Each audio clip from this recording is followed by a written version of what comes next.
পর যখন বিয়ে হয় তখন আমার ব্যবসা বাণিজ্য ছিল, আমার গাড়ি ছিল, বাড়ি ছিল, সবই ছিল। আজকে সবকিছু হারাই আমি নিঃস্ব। একটা ছোট চাকরি করি, যে বেতন পাই এতে তো সংসারে। আমি এত কথা শুনতে চাই না আপা। তুমি বড় আপারে যা যা দিছো আমাকে তাই দিবা। কিভাবে দিবা, কেমনে দিবা আমি জানি না। আর হ্যাঁ, বড় আপার দুলাভাই বলছিল আমার বিয়ের সময় একটা টেলিভিশন একটা ফ্রিজ দিবে, ওদেরকে মনে করে দিও। এখন আমার মেয়ের বিয়া, আমার হাতের অবস্থা তার আগের মতো নাই। তুই অন্তত আমার ৫০০ টাকাটা শোধ করবো, একটু হেল্প কর প্লিজ। কি বন্ধু কি করতেছিস? হ্যাঁ বন্ধু, আমি তো তোরে সব ঘটনা খুলে বললাম, বিশ্বাস কর আমার হাতে একটা টাকাও নাই। সরি বন্ধু, মনে কিছু করিস না। আচ্ছা আমার একটু কাজ আছে, আমি যাই। হ্যাঁ বন্ধু, দেখা হয়ে পড়ে।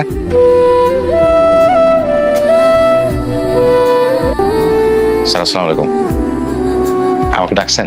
কয়টা বাজে অফিসে? 12টা স্যার। 12টা অফিসে আসলে তো অফিসে 13টা বেজে যাবে। আপনি কাজেও বেশ অমনোযোগ, তাছাড়া অন্যদের কাজের স্পিডের সাথে আপনার কাজের স্পিড মেলে না। এভাবে চলতে থাকলে অফিস কি শুধু শুধু আপনার চেহারা দেখে স্যালারি দেবে? সরি স্যার, ভুল হয়ে গেছে স্যার, এরকম আর হবে না। ভুল? ঠিক আছে, এমন ভুল যাতে বারবার না হয় এই জন্য আপনাকে ডেকেছি। আপনি বয়স্ক মানুষ, তাই ওয়ার্নিং দিলাম।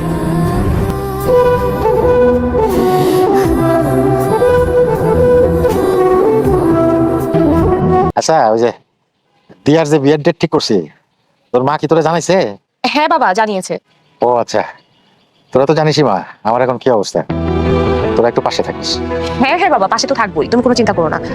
তবে তোমার জামাইয়ের ব্যবসার অবস্থা খুব খারাপ। গতকাল রাতেই ওর সাথে এসব নিয়ে কথা হচ্ছিল। ও বললো যে এখন কিছু করতে পারবে না।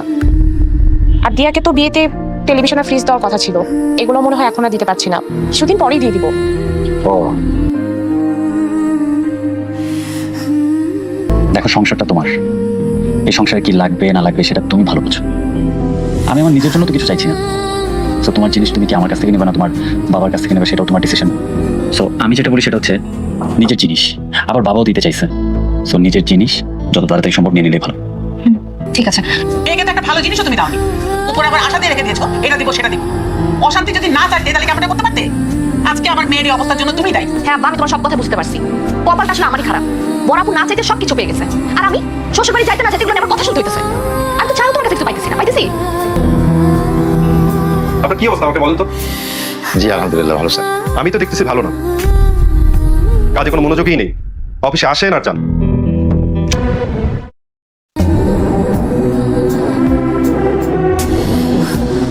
জানারা, জানারা আসো খাই। এই জানারা, জানা ঠিক না? টেবিলে খাবার আছে কেন? আমি তোমার সাথে কথা না। আমি খেয়ে নিয়েছি।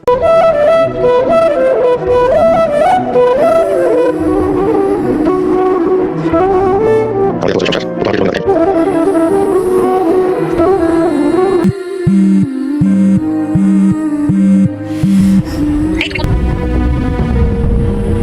এ কি, তুমি আমার ফোন ঘাটতেছিলা? আমি কি এখন আমার হাজবেন্ডের ফোন ধরতে পারবো? না পারবা না, অনুমতি ছাড়া কারো ফোন ধরা অভদ্রতা। আচ্ছা, এটা অভদ্রতা। আর ঘরে বউ রেখে অন্য মেয়ের সাথে সম্পর্কে জড়ানোকে কি বলবো তুমি? ভদ্রতা? তোমার ফোন না ধরতে আমি জানতে পারতাম না যে তোমার মতো একটা বাজে মানুষ বসবাস করে। তুমি ঘরে বউ রেখে অন্য মেয়ের সাথে সম্পর্কে জড়াও, লজ্জা করে না? মুখ সামলে কথা বলো। সম্পর্কে জড়াইছি মানে না জেনে না একটা কথা বলবা। কি জানি না আমি? তোমার ফোনে ফোন আসছে, আমি নিজে ফোন ধরছি, তুমি কি বলতেছো জানো? সবকিছু জেনে আমি বলতেছি। এক তো ছোট লোকের মতো তুমি আমার ফোন ধরছো, আবার বড় বড় কথা বলছো। এসব শিক্ষা না পরিবার থেকে আসে, বুঝছো? খবরদার পরিবার নিয়ে কথা বলবা না। আর আমার ফ্যামিলি ছোট লোক, তোমার ফ্যামিলি খুব ভালো। অবশ্যই ভালো, আমাদের একটা সম্মান আছে। তুমি কি বলতে চাইছো? আমার ফ্যামিলির কোনো সম্মান নাই? আমি না কিচ্ছু বলতে চাচ্ছি না, আমি শুধু বলতেছি আমার বিরক্ত লাগতেছে, আমি এখন বেরো। হ্যাঁ হ্যাঁ, মানে বাইরে সম্পর্কে জড়ালে ঘরের বউকে তখন বিরক্ত লাগবেই, তাই না? আর তুমি কোথায় যাবে এখন? কোন মেয়ের সাথে দেখা করতে যাবে? আমি তো তোমাকে যেতে দিব না কোনো মেয়ের সাথে দেখা করতে। এবার একটু বেশি বাড়াবাড়ি হচ্ছে। আচ্ছা তুমি কি চাও, আমি সিনক্রেট করি, তোমার গায়ে হাত তুলি? এটাই তো বাকি রাখছো, এটা বাকি রাখছো না? যাও না, আমিও দেখি তুমি তুমি এই শর্ত।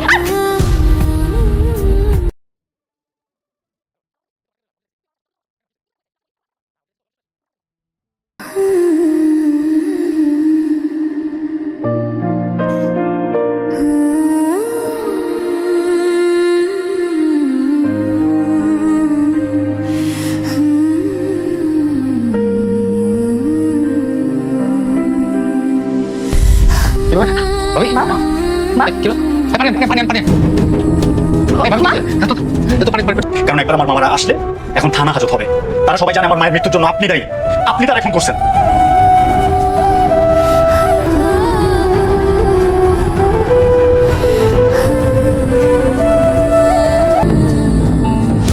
এই নাও তোমার বাইক, বের হও আমার বাড়ি থেকে।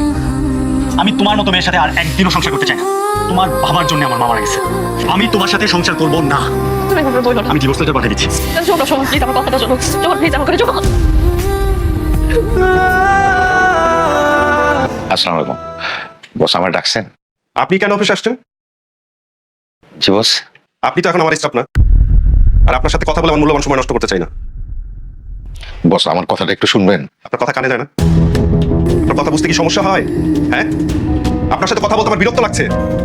বের হন। বস বস আপনার দুটো আরে অফিসে কি করছেন আপনি? আপনাকে বললাম না বের হন। গেট আউট, গেট আউট, হবে যাও।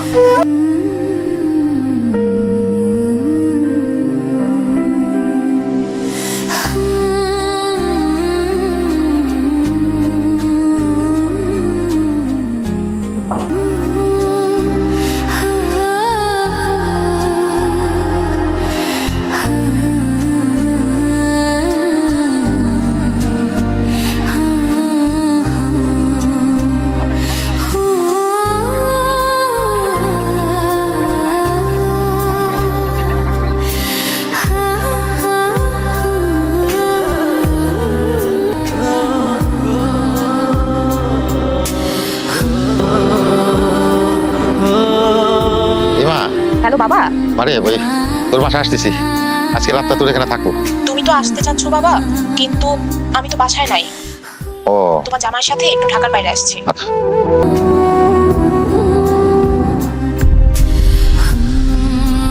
তুমি তুমি এখানে কেন আসছো?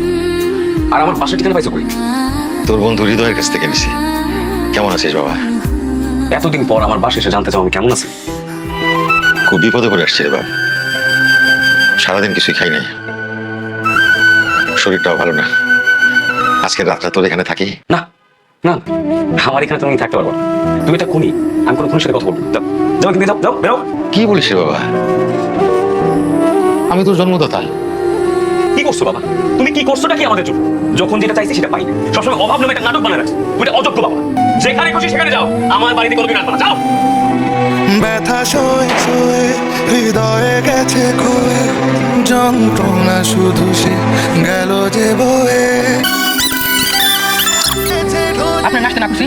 বাবা রে, আমি তো একজন বয়স্ক মানুষ, তোমার বাবার বয়সী। এই রাত করে আমি কোথায় যাবো?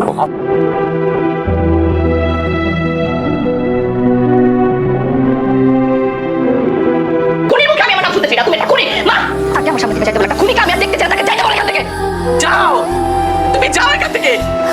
দেখছো না তোমার মেয়ে তোমাকে সহ্য করতে পারতেছে না? তুমি যাও, তোমার দোহাই লাগে। তোমার চেহারা আমরা আর দেখতে চাই না। তোমার চেহারা নিয়ে আমাদের সামনে আর কখনো আসবে না। তুমি যাও। বোঝে না কেউ বোঝে না, এমনে কি চলে মায়াহীন বেড়া জালে, এ সময় গেছে ঢলে। কেন সব দোষের বোঝা বাবার কাঁধে? কেন বাবাদের ঠাঁই হয় অন্ধকার পথ কিংবা বৃদ্ধাশ্রমের অন্ধ কুটিরে? আর কোনো বাবা অসম্মানে ঘর না ছাড়ুক, মুখ লুকিয়ে না কাঁদুক। তাই আসুন বাবার এই নিঃশব্দ ভালোবাসাকে সম্মান করি, তার ত্যাগকে স্বীকৃতি দেই। কারণ দিন শেষে সন্তানকে আগলে রাখা প্রতিটি বাবাও মানুষ।